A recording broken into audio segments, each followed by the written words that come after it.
Po do të pyes ty. Po pra. Neni 50 replika. Për të sqaruar një herë gjithmonë se ju dëgjoj e thoni po se keni lexuar një herë.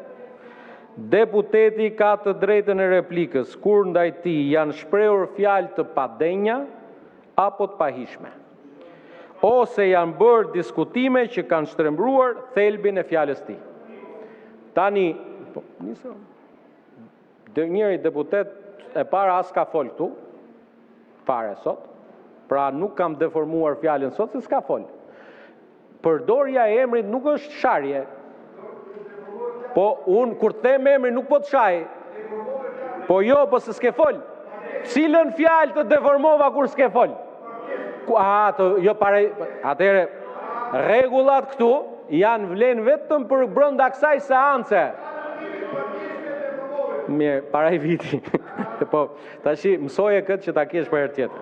Se t'u bon këtu gjithë të vite, u bone si shkollnate dhe ti. Po tashi mësoje këtë, nuk ka kjo, nuk ka, s'të legjo e shkreta. Tani sa i përket, marova me ty se kam...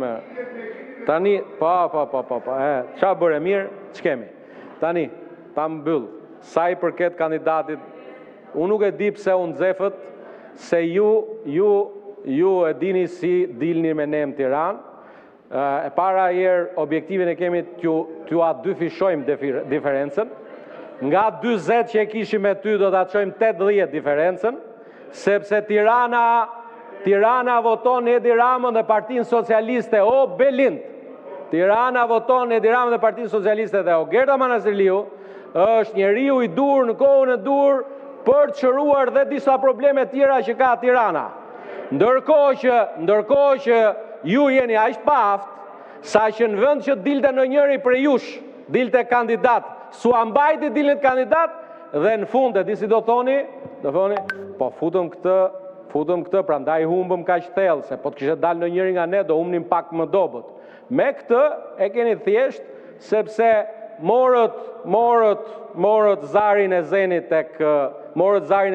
tek Piranjat, dhe e bot kukullën e Saliut për në Tiranë. Kujtoni ju se njeh Tirana zarin e zenit. Ja do ta shihni kur të votohet në Tiranë. Faleminderit. Zonja Topalli e ka fjalën. Të lutem tani të ndjekim edhe radhën këtu. Zonja Topalli fjalën për replikë. Që nga ajo kohë që unë kam qenë aty ku ju jeni në karrik, kanë ndryshu dhe kanë kalu 6 kryetar të tjerë parlamentësh. Parafërsisht 8 vite që unë s'kam qenë fare në këtë sallë, po dëgjoj përsëri të njëjtin fjalim që kam dëgjuar me qindra herë për para 10 viteve nga njëjti person punë në këtë sallë. I vetmi ndryshim se është zbardhur në flok, pa asnjë ndryshim tjetër dhe një farë mënyrë edhe ja kam lakmi në fakt mënyrën se si reagon. Ajo që është pa precedent që ka ndodhur gjatë kësaj periudhe, përveç vrasjes së gjykatësit dhe burgosjes së avokatit, është dërgimi i administratës për të rrethuar GKK-n. E pa precedent, e frikshme, një alarm që tregon se pushteti është në gjendje me çdo gjë në qoftë ati i preket diçka. Por ajo që është kulmi dhe bën demokracinë tërësisht vulnerabël është mbajtja në arrest e kryetarit të opozitës pa akuzë. Më thoni mu, në cilin vend të Europës ndodh që të mahet në arrest kryetari i opozitës pa akuzë për muaj të tërë. Dhe fundit, mbajtja e Irena Gjoks në sistem është dëshmia më gjallë, më vërtet e asaj që ju bëni dhe për cilën ju shërben ajo që keni quajtur ju në reformë drejtësi, por që ka qenë eksperimenti më i pamshirshëm ndaj shtetit dhe demokracisë shqiptare. Faleminderit, zonja Topalli. Tani fjalën e ka Tedi Blushi, ka kërkuar fjalën për replikë apo procedurë? Replikë. Më përmendi emrin. Së pari, lajmëroni ministrat të vinë në sallë se nuk vidhet edhe gjatë punimeve të seancës plenare. Unë e kuptoj që kanë shkuar gjithë të vjedhin, sikundër e kuptoj faktin që kjo mazhorancë ka vetëm 10 deputet në sallë, që tregon dhe njës se sa seriozisht e keni marrë ju çështjen e reformës në drejtësi. Tani se kush është reforma në drejtësi, na e tha indeksi i sundimit të ligjit. Jemi vende pas Vietnamit komunist, ta Holland. Kush ishin arkitektët e shkatrimit të reformës në drejtësi, pa dashur ty përmend emrin se nuk dua t'ju jap luksin të bëj replikë. Dikush që donte të shpëtonte faktin që vllai i tij ishte trafikant. Një tjetër që ishte kapur në përgjime. Pastaj me që na përmendët kushtetutën dhe me që na kujtuat konsensusin. E para, kjo reformë nuk ka asnjë lidhje me reformën e miratuar me 140 vota.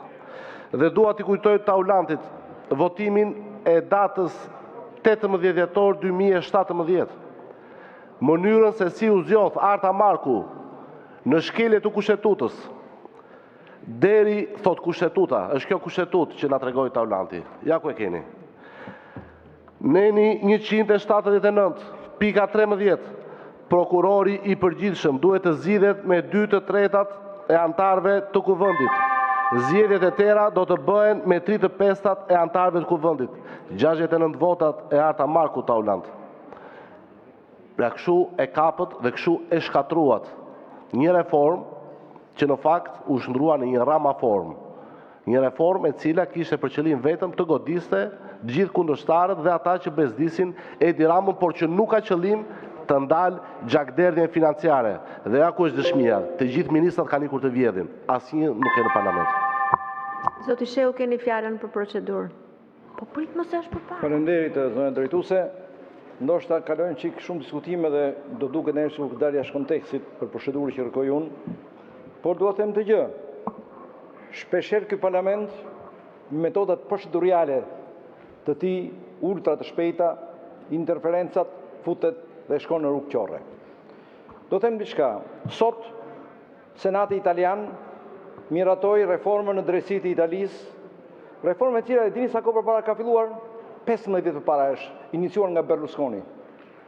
Si pasojë e asaj situate që kemi sot në sistemin e drejtësisë shqiptare, kur Mani Pulito dhe Di Pietro përdoren si inkvizitor kundër demokracisë italiane në mbështetje të komunizmit, kundër atyre që shëmbën murin e Berlinit, që futën Italinë në NATO dhe futën Italinë në Bashkimin Evropian. Pikrisht, sot më në fund, pas kaq vitesh, Parlamenti italian realizoi atë që nisi Berlusconi. Filloi reforma dhe ndryshimi vërtet i drejtësisë italiane për të marrë ato elemente të rëndësishëm për të eliminuar ndryrët politike. Ndërsa në Shqipëri, me një reformë rrufet të drejtësisë, dhe ky parlament të gjithë do të shikojë anën procedurale të këtyre gjërave, me interferenca të rrezikshme nga jashtë, e theksoj, me interferenca të rrezikshme nga jashtë, atje nga ai lozh, bëri dhe krijoi një situatë ekstremisht rrezikshme të sistemit drejtësisë shqiptare, ku jo vetëm kryetari i opozitës mbahet dhe u mbajt izoluar për kaq kohë në mënyrën më barbare dhe më të palikshme, më pa prova, por që vazhdon akoma kalvari, sepse ky si trendesie i krijuar nuk ka forcë dhe guximin të thotë, na fal. Dhe bën ato që bënin herë manipulitet e Italisë, si një inkvizicion kundër të drejtës dhe kundër demokracisë.